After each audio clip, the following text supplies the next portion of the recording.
Fergus, talking of changing hearts, minds, souls, the question I ask all of my guests who come on the show is, what have you changed your mind on during the course of your life? Perhaps it was an absolute, perhaps it was something more day-to-day, but that you thought was pretty certain. And what was it that made you think differently? Well, I suppose the obvious answer to this is God.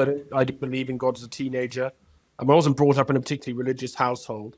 But the second half of the question is, I can't really answer you specifically. I did not have a road to Damascus moment, a burning bush.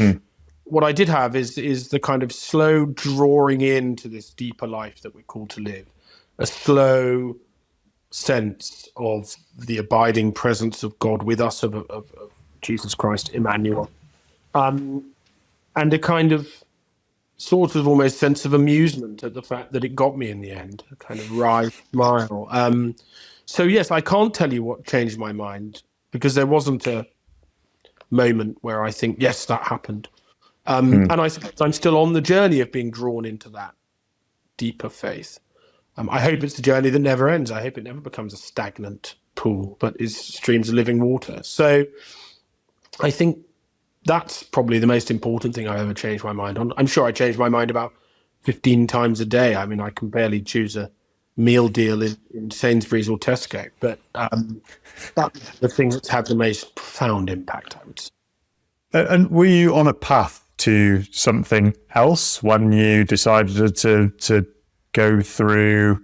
I don't know, because I think a lot of those paths, I mean, I read languages as an undergraduate. I thought I wanted to join the diplomatic service, or maybe, I don't know, do other things. I did some academic writing. But I think for a lot of time, two paths can exist concurrently, going in the same direction. As it was in my late teens that I was drawn to this, and I was still going to parties. I was still, behaving, frankly, pretty badly.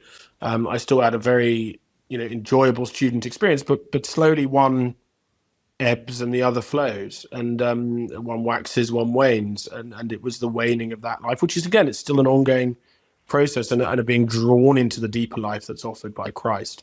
It's not that I still don't, enjoy myself or have a drink or go to parties. I think that's part of the infectious joy of Christianity.